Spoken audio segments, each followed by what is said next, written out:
Lucas 13, a partir do verso 18, irmãos. Podem ficar sentados, nós vamos ler a palavra do Senhor até o verso 35. E diz assim a palavra do nosso Deus. Verso 18. Então, ele disse: aqui é semelhante o reino de Deus, e aqui o compararei. É comparável a um grão de mostarda que um homem pegou e semeou na sua horta.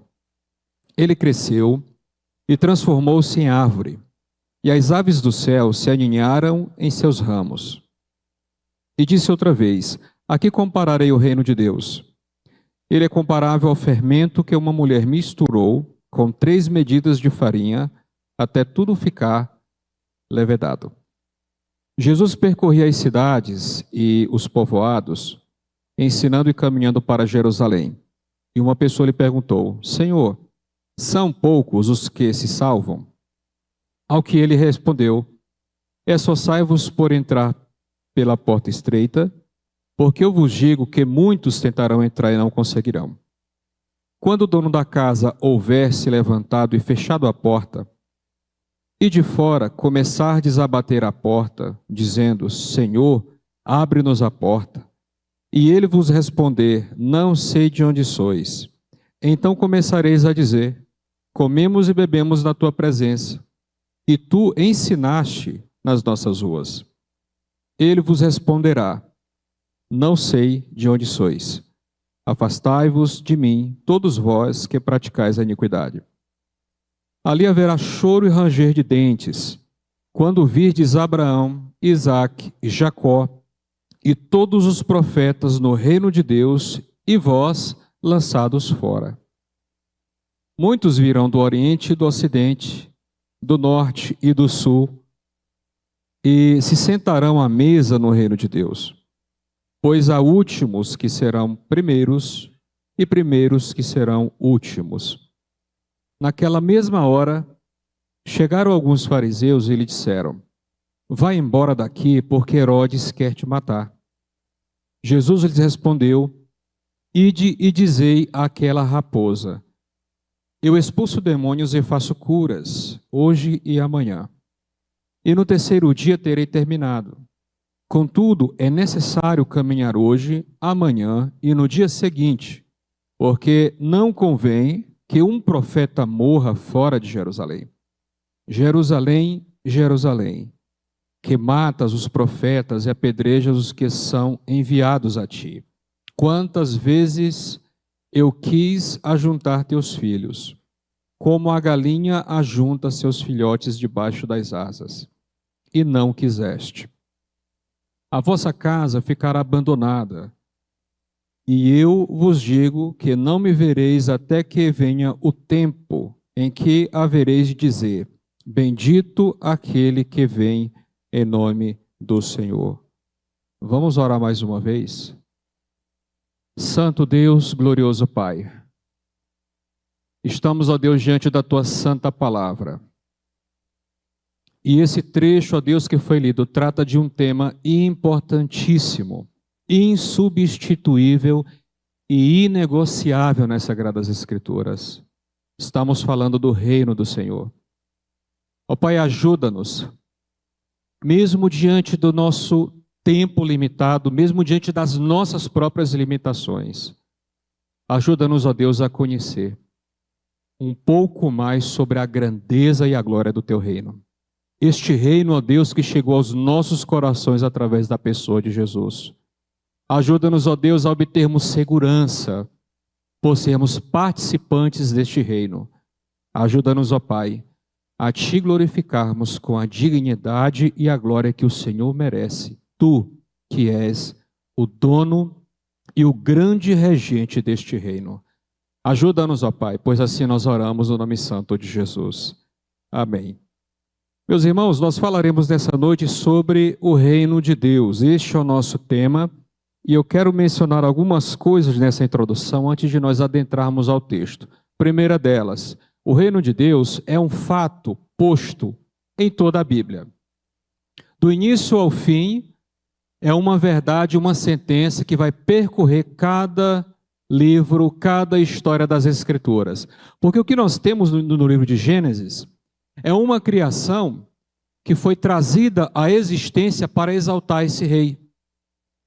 Ele, como regente do universo, estabelece a raça humana, ele estabelece um mundo, ele estabelece o reino animal, porque, na verdade, o grande rei a ser exaltado nessa criação é o Senhor. Não é um ser humano ou qualquer outra criatura. E nós vemos que este pecado cometido por Adão e Eva começa a comprometer não o reino de Deus em si, mas a influência deste reino na vida das pessoas. A humanidade se rebela, torna-se praticante, adepta e escrava do pecado. E o que Deus vai fazer a partir de então é restaurar o seu reino no coração dos homens. É por isso que ele vai enviar já desde cedo sacerdotes, profetas, juízes, e além de tudo isso, ele estabelece uma esperança em Israel. Vocês serão o meu povo e eu serei o seu Deus e reinarei sobre vocês. Este projeto, meus irmãos, que estamos estudando na EBD, se trata do reino de Deus em ação na vida das pessoas. É por causa deste grande rei que nós entendemos o tamanho do pecado de Israel quando pediu um rei humano. Então Deus sempre reinou e Deus sempre reinará. O seu reino é eterno, o seu reino é invencível, o seu reino é indestrutível. Então este fato, meus irmãos, nós encontramos em praticamente todos os livros da Bíblia.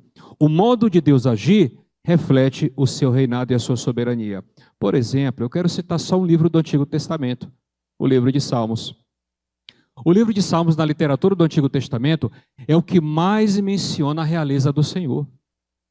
Então, cada salmo descreve a Deus em sua glória, em sua majestade, reinando sobre todas as nações, divulgando o seu grandioso nome através dos seus feitos. Então, é um livro riquíssimo que trata desta supremacia e glória divina no livro dos Salmos.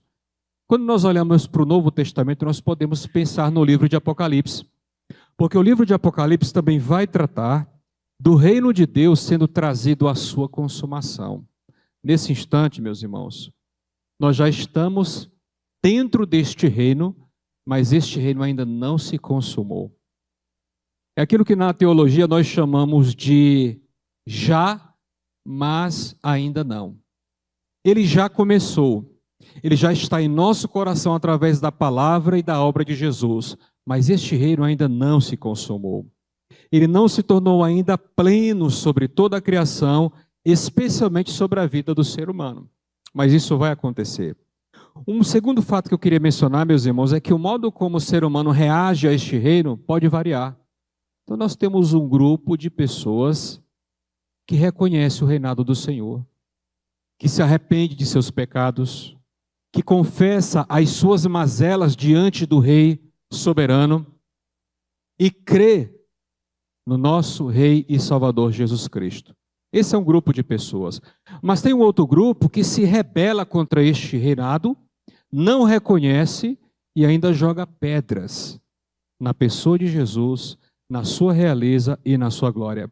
São pessoas que não reconhecem, não tributam a Deus glória e honra, não admitem que este mundo foi criado por um Deus, por um grande rei, e que este mundo é governado por este rei. Essas pessoas enxergam a vida como o acaso. Nós temos até hoje uma filosofia chamada niilismo, que diz que esse mundo não tem sentido, não tem propósito, que a vida ela não tem uma finalidade. Nós estamos entregues ao destino. Então são pessoas que ignoram a existência de um rei e o seu reinado em ação. E há um terceiro grupo, meus irmãos, que é um terceiro grupo que tenta ficar em cima do muro, mas ele vai cair para um lado só. É aquele grupo que tem simpatia pelo reino. E a pessoa diz, olha, eu acho interessante o trabalho das igrejas, eu acho muito bonito a mensagem do Evangelho, é interessante como este Deus é apresentado na pregação dos cristãos, nas músicas. Eu acho bonito. Acha bonito, mas não se rende.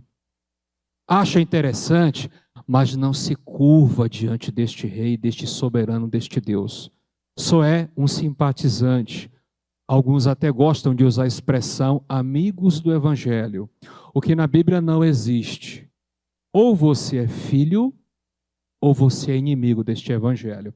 Portanto, apesar da verdade de que Deus é rei sobre todas as coisas, as pessoas têm posturas diferentes diante desta verdade.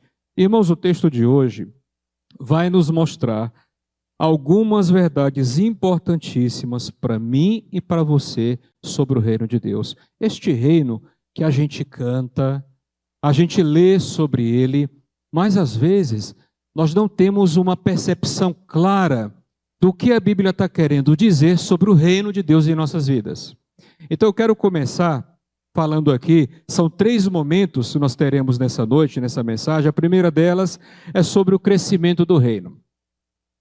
O nosso texto vai falar sobre como este reino cresce. E aqui a Bíblia está colocando um fundamento. O reino de Deus é imparável. O reino de Deus, este que está em nosso coração, é invencível. Invencível.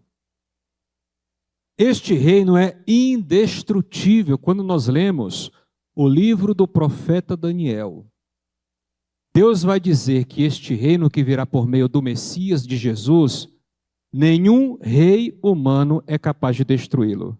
Porque, irmãos, nós temos na Bíblia grandes reinos que foram destruídos. Nós temos, por exemplo, o reino egípcio. Nós temos o reino assírio, nós temos o reino babilônico. Nós temos o reino medo-persa, nós temos o reino grego. Nós temos o reino romano, eu estou citando aqui na ordem. Todos eles foram destruídos.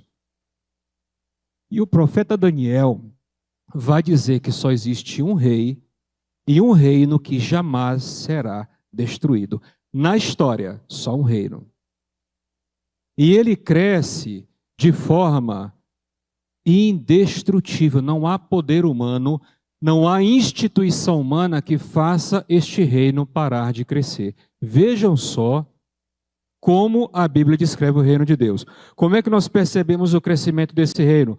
Verso 18 e verso 20, meus irmãos, Jesus vai fazer uma comparação.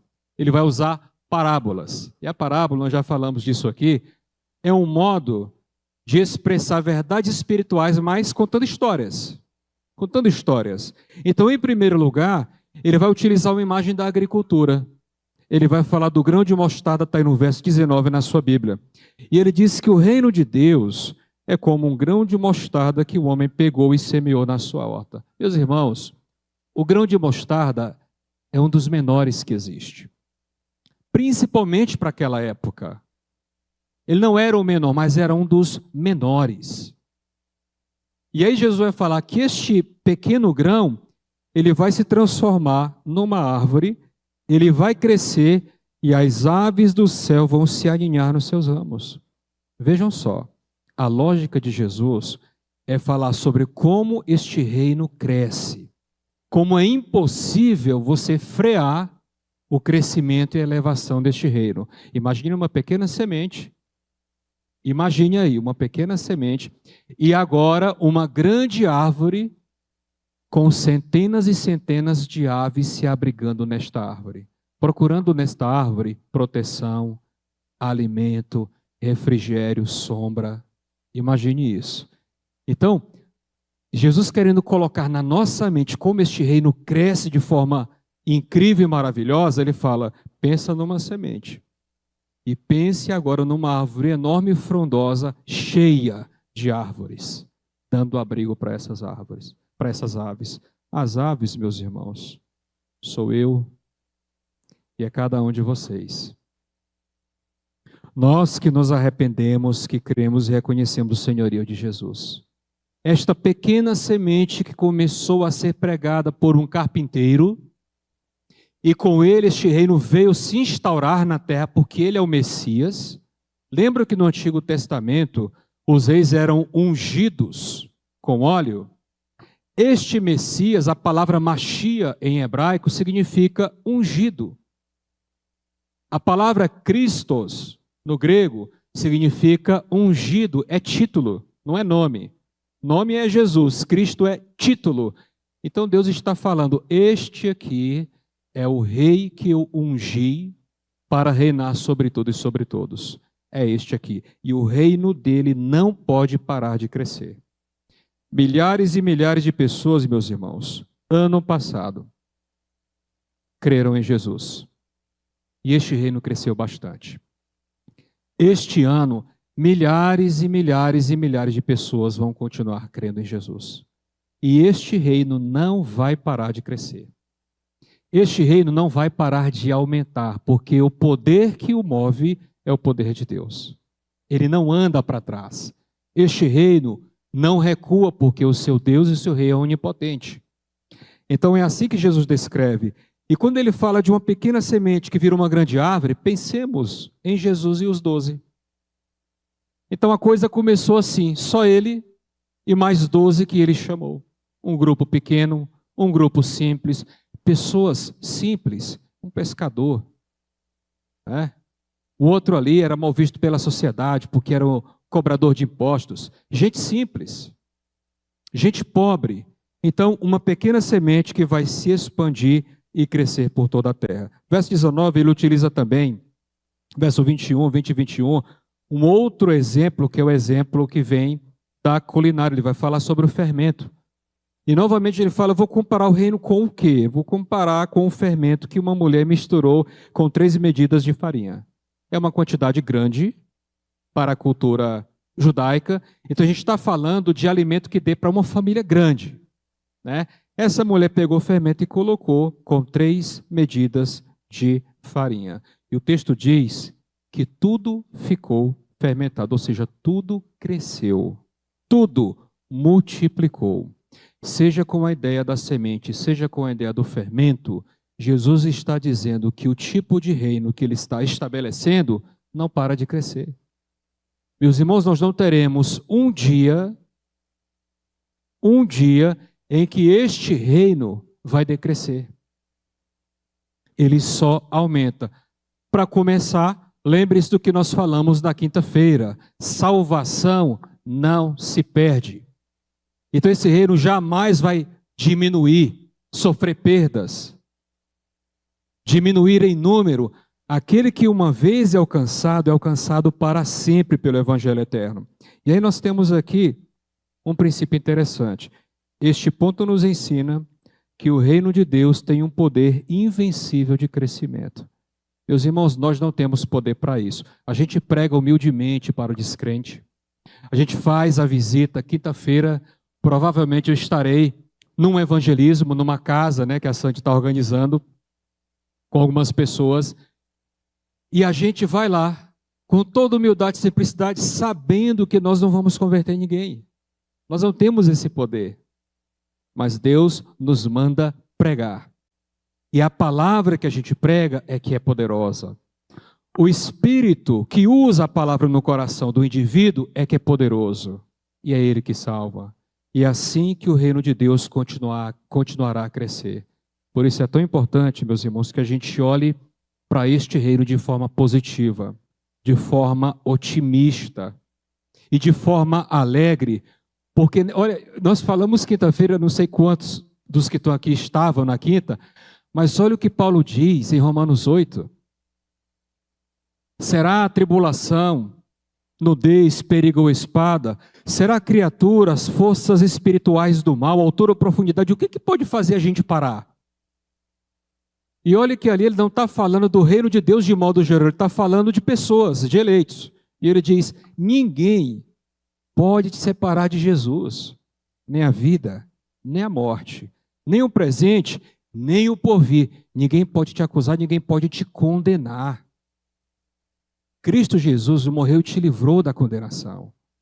Quem é que pode parar o projeto chamado igreja? Reinos no Novo Testamento tentaram frear a igreja, não conseguiram. Os judaizantes perseguiram, não conseguiram.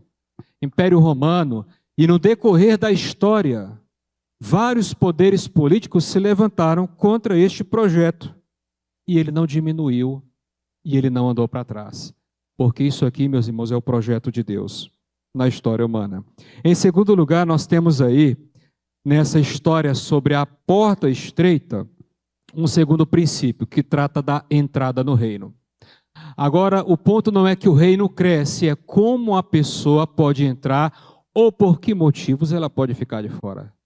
Então vejam só, olhem na sua Bíblia, a partir do verso 22, que Jesus vai falar sobre o Evangelho. Ele está pregando, ele está indo para Jerusalém. Não se esqueçam que é a última viagem dele a Jerusalém. E chega uma pessoa e pergunta no verso 23, Senhor, são poucos os que se salvam? Para o bom entendedor, ele vai dizer sim. Se você observar a quantidade dos que salvam para os que se perdem, né, os que entram pela porta estreita serão poucos. E ele diz isso também em Mateus 7. Mas olha que coisa interessante, é que o nosso Senhor vai nos encorajar a entrar por esta porta. Verso 24, esforçai-vos por entrar pela porta estreita. Lembram do que nós falamos, novamente eu repito, na quinta-feira? O chamado de Deus, a eleição de Deus, a soberania divina não exclui a minha responsabilidade de zelar pela minha fé, de me esforçar e me sacrificar pelo meu crescimento, de eu fazer como Pedro diz, de eu procurar confirmar a minha vocação e eleição no Senhor, ter certeza de que eu estou com os meus dois pés fincados na pessoa de Jesus, de que eu sou um membro participante deste reino. Então ele diz, esforçai-vos. A gente se esforça para tanta coisa, como nós somos bons no nosso trabalho, não é isso? Pontualidade, a gente entrega o melhor que a gente pode, a gente valoriza o salário que a gente tem, a gente vislumbra uma condição melhor. Todos vocês têm direito a isso. Mas, meus irmãos, nós deveríamos cuidar do reino de Deus numa medida de zelo muito maior do que aquela que nós cuidamos de outras coisas. Zelar por este reino e agradecer a Deus por estarmos nele. E aí Jesus menciona, meus irmãos, a partir do verso 25, uma história, uma outra parábola. Ele já falou da parábola do fermento, ele já falou aqui da parábola da semente, do grão de mostarda, agora é a parábola do dono da casa. E olha a partir do verso 25, o texto diz que esse homem, ele vai querer deitar e ele vai trancar a porta. Este homem representa Deus. Este fechar da porta representa a oportunidade para entrar no reino de Deus. E o texto diz que quando ele fecha a porta, um grupo de pessoas vai pedir, abre-nos a porta. Se vocês observarem atentamente, a mensagem de Jesus é diretamente voltada para os judeus. E aqui tem um significado muito especial, e eu quero que os irmãos gravem isso. Meus irmãos, quando falarmos de reino, não pensem em reino de forma subjetiva. Gravem isso aqui, ó.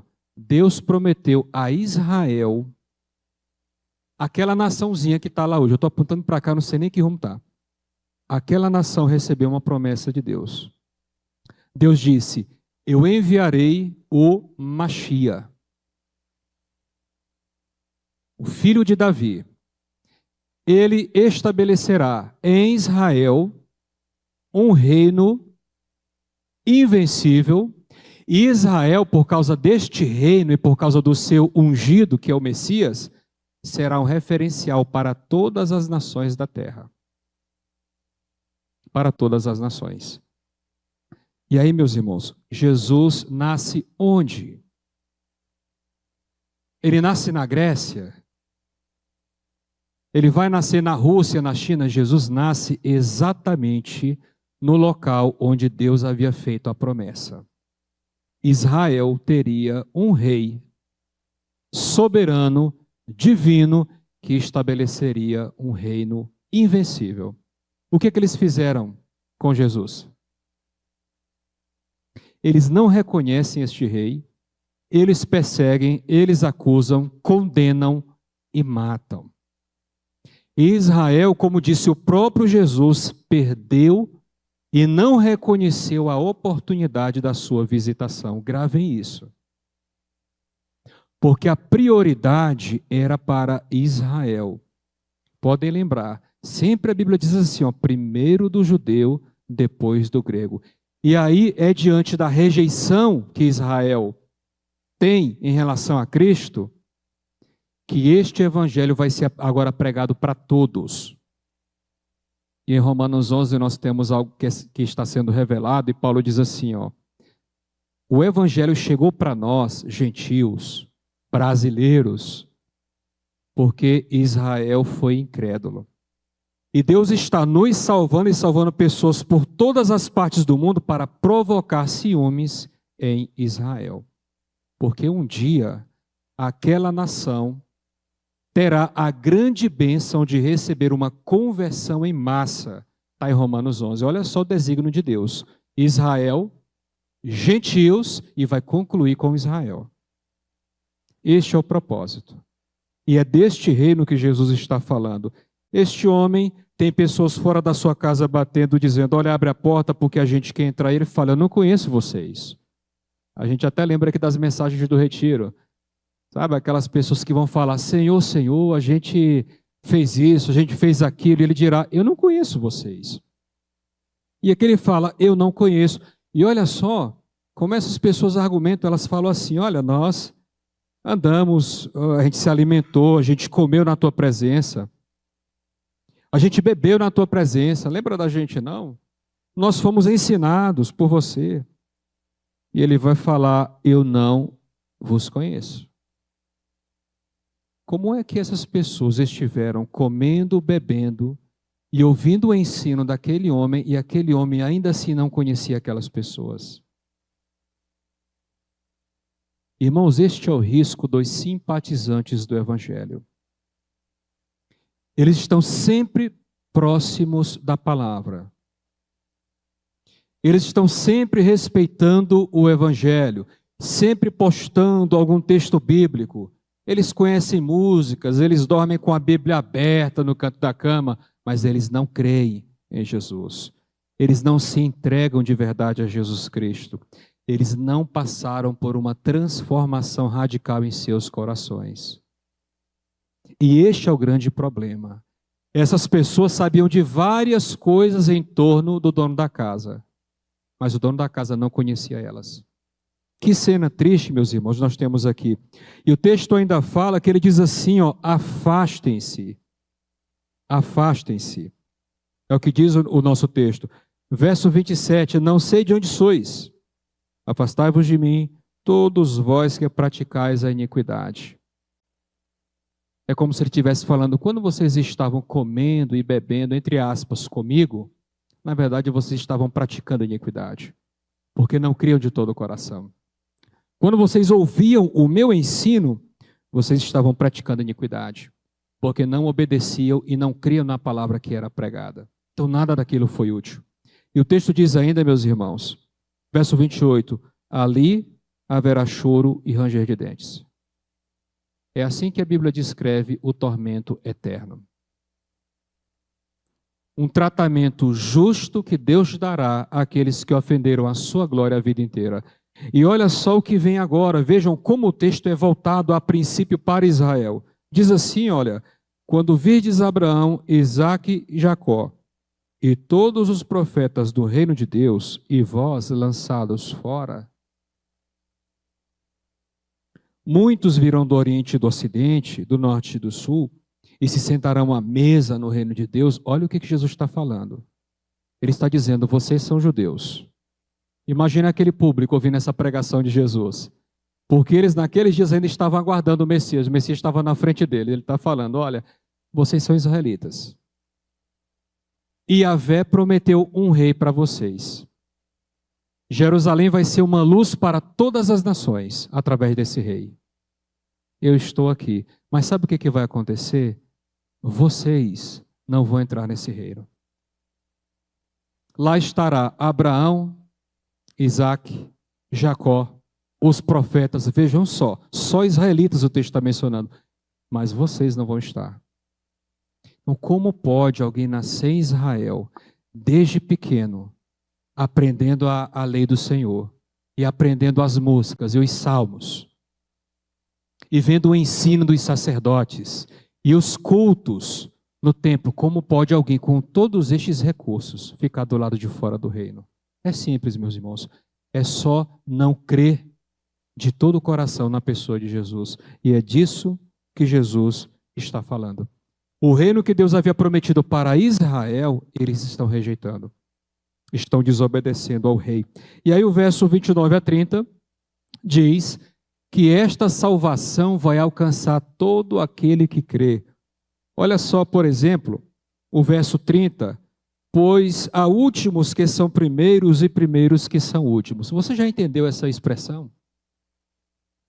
A última vez que eu ouvi ela foi no retiro. Eu estava na ponta da fila.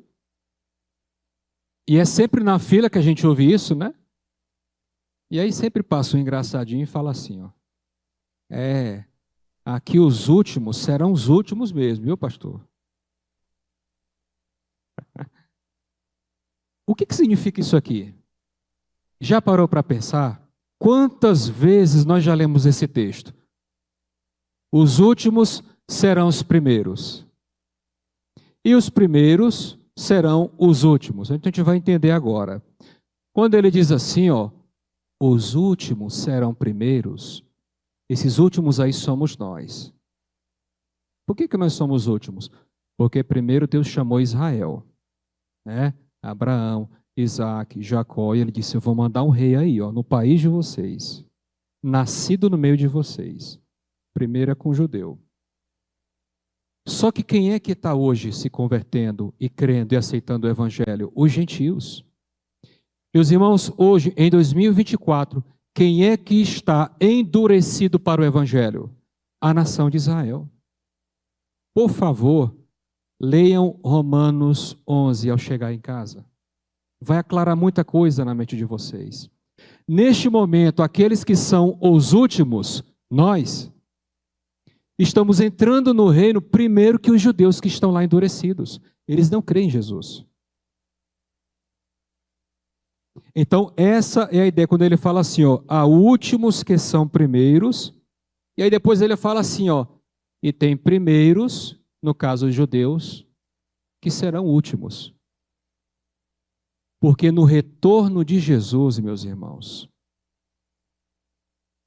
e este aqui é um sinal para o fim dos tempos, Israel voltará a reconhecer a realeza do Senhor. Só que agora na pessoa de Jesus. Isso é para o futuro. Leia Romanos 11, é uma lição de casa. Então nós temos aqui esta frase colocando nós, que somos gentios, em relação a Israel. Nós somos os últimos que já estamos crendo e entrando no reino. E eles estão lá endurecidos. Esta é a razão desse trocadilho. E eu quero, meus irmãos, só focar neste princípio aqui, ó. Este ponto nos ensina que só entram no reino os que são conhecidos por Deus. Não adianta você falar assim, ó, eu conheço, eu estava na igreja, eu fui para o retiro, não sei o quê.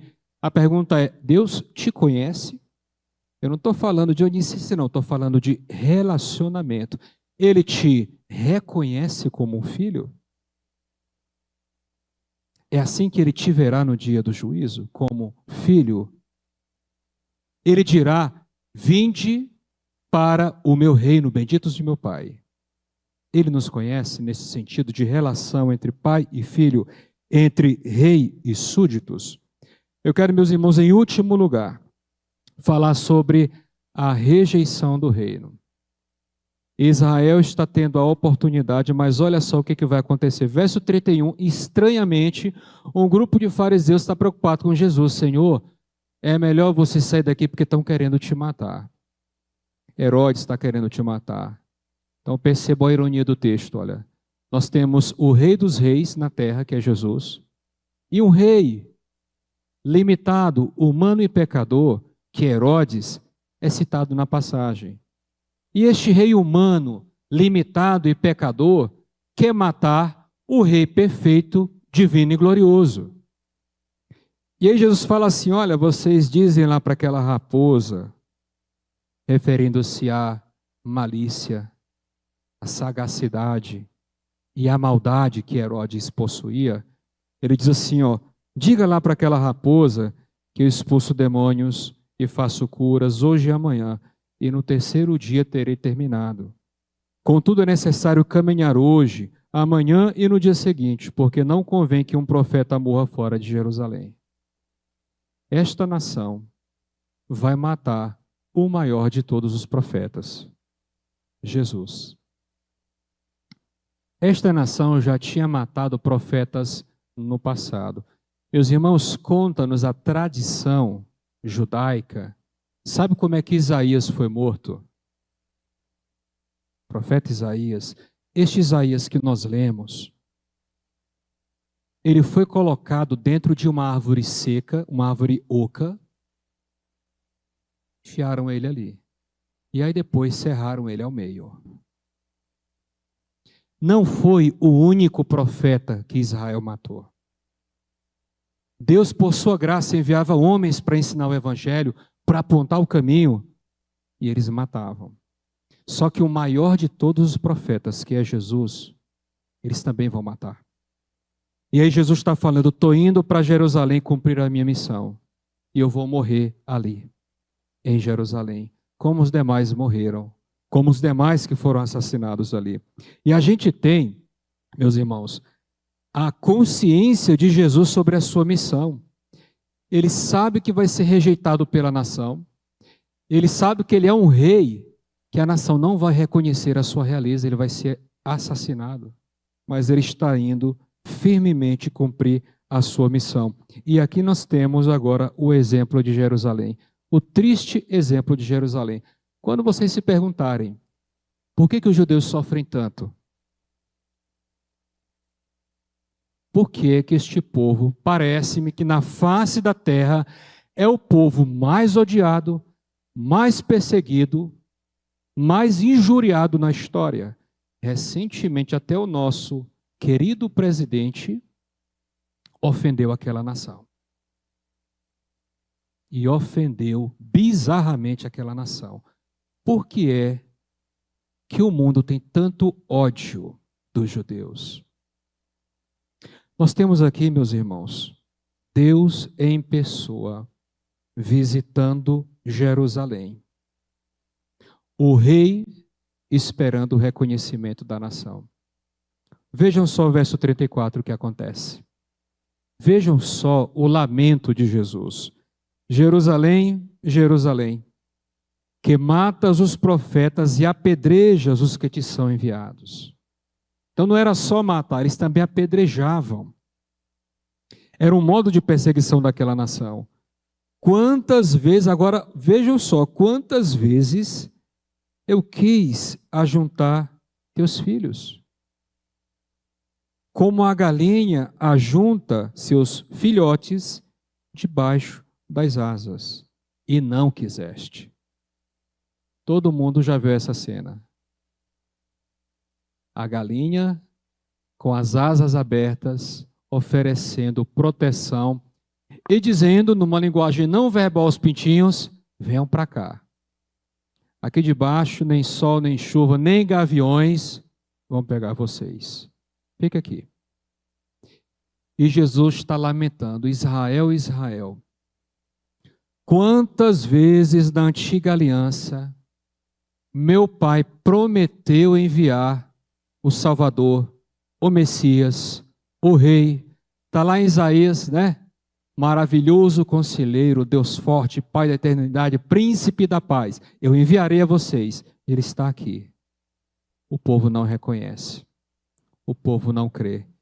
E olha que isso aqui é um lamento. Ele diz, Jerusalém, Jerusalém. Tipo assim, olha, você não sabe o que te aguarda.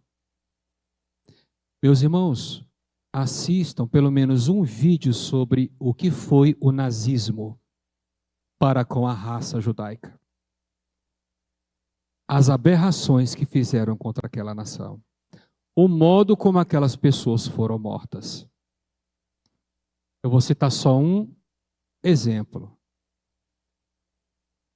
Sabe o que é você colocado num vagão de trem lotado de outros judeus, todos nus, num frio de matar, e sentindo sair da locomotiva a fumaça de corpos de vários judeus que já estão sendo colocados na fornalha para servir de combustível. Sabe o que é isso? Isso aqui foi só um dos muitos métodos bizarros que aquele povo sofreu. Jesus está falando: Jerusalém, Jerusalém, você não tem ideia do que você está fazendo. Talvez o nosso Senhor, quando diz assim, quantas vezes eu quis ajuntar vocês. Ele foi 3 vezes, e essas 3 vezes estão registradas no Evangelho de João. Ele foi 3 vezes, no mínimo, em seu ministério a Jerusalém, na festa da Páscoa. Sempre em missão, sempre pregando o Evangelho. Esses textos estão em João 2,13, João 6,4 e João 11,55. E ele fala assim, vocês não quiseram. Está aqui o rei, mas vocês não querem. E aí, meus irmãos, olha só o verso 35. Qual é a consequência de alguém que rejeita o reino? A vossa casa ficará abandonada. E eu vos digo que não me vereis até que venha o tempo em que havereis de dizer, bendito aquele que vem em nome do Senhor. 2 coisas eu quero mencionar aqui, meus irmãos. Primeiro, ele diz assim, a vossa casa ficará abandonada. Casa é uma referência à cidade, como também ao templo de Israel. Não dá para falar tudo aqui, eu vou falar só um pouquinho. Meus irmãos, esta nação que estava sob jugo romano, estava muito insatisfeita com os reis, com os prefeitos, os governadores. Um deles roubou tesouros do templo de Israel. A nação ficou indignada e começou uma revolta. E desta revolta o problema foi crescendo até que o general romano Vespasiano iniciou uma guerra contra esta revolta judaica. E milhares de judeus sendo mortos. Vespasiano foi assumir oficialmente o reinado em Roma e ele deixou o seu filho, Tito, general Tito, para terminar de destruir Jerusalém. Eles arrasaram a cidade, mais ou menos 1.100.000 judeus foram mortos. Os muros destruídos, o templo foi todo incendiado, a nação inteira foi humilhada. 3 anos depois, um grupo de mais ou menos 900, chamados sicários, judeus também, foram para um monte para fazer resistência. Não, a gente não foi derrotado ainda não. Torre de Massada é o local. Os romanos vão lá novamente para destruí-los. E todos eles decidem se matar, em torno de umas 900 pessoas.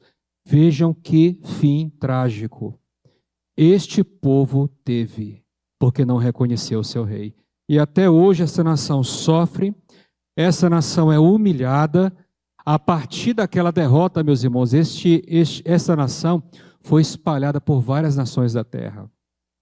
O Império Romano saiu distribuindo o judeu por todas as partes, por todas as regiões. Este povo paga até hoje pelo seu pecado de não ter reconhecido Jesus como rei e como Senhor. O princípio aqui neste ponto é que a rejeição do reino de Deus traz consequências terríveis para uma nação. Foi o que aconteceu com Israel. Eu quero concluir, meus irmãos, com 3 aplicações. A gente precisa tomar esse texto para nós. A gente precisa olhar para esta cena de Jesus diante do seu povo e sendo rejeitado pelo seu povo. Em primeiro lugar, as parábolas do grão de mostarda e do fermento são um chamado à evangelização. Meus irmãos, se esse reino não vai parar de crescer, nós não podemos parar de evangelizar. Não podemos. É como se Jesus estivesse falando, olha, ele é como uma semente, é como fermento, então não parem de evangelizar. Tem gente na igreja que já está se despertando para isso. É falando com o vizinho, é montando um grupo, ou participando do evangelismo no sábado à tarde, mas nós estamos diante de um reino imbatível, imparável e invencível. É Jesus nos convocando à evangelização. Meus irmãos, isso aqui não cumpre 10% das nossas obrigações com Deus. Isso aqui está aqui dentro, nesse conforto, não cumpre 10% da nossa obrigação. Estas parábolas são um chamado à evangelização. Crie coragem e fale. Encha o peito, crie coragem e fale.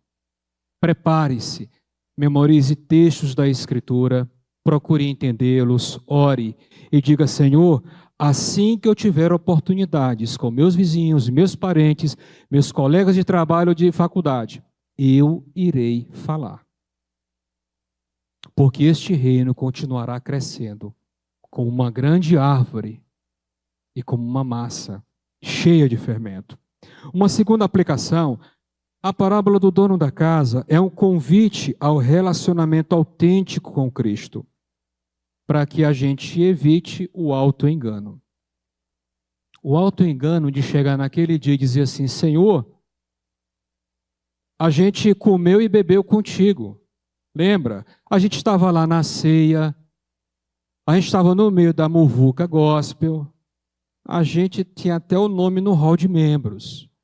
E ele poderá dizer: eu não vos conheço.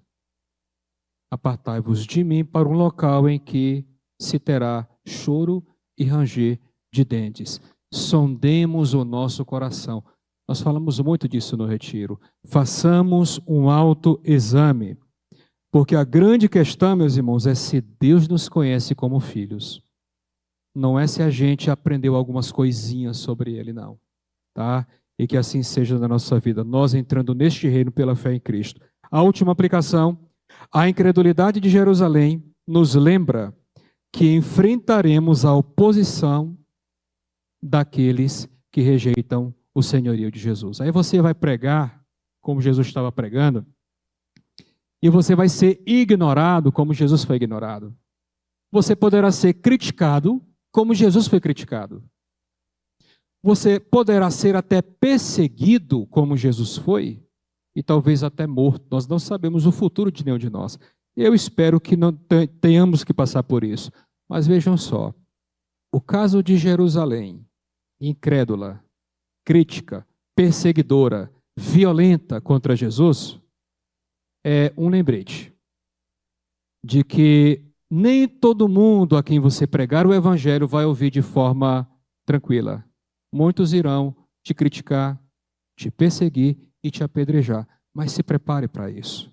Porque se o nosso Senhor passou isso em pessoa, sendo rejeitado pelo seu próprio povo, nós precisamos estar preparados para pagar este preço na pregação do evangelho. Que Deus nos abençoe, meus irmãos. Que Deus enche o nosso coração de alegria, de esperança por estarmos no reino invencível, mas que a gente compartilhe esse reino com as pessoas. Vamos orar. Santo Deus e eterno Pai, nós sabemos, ó Deus, que num dado momento histórico, o Rei dos Reis e o Senhor dos Senhores foi tratado com descaso. E foi tratado com descaso pelo seu próprio povo, Israel. O Senhor fez uma promessa específica para aquela nação, específica para aquela cidade chamada Jerusalém. Mas eles não reconheceram o senhorio e a majestade de Jesus.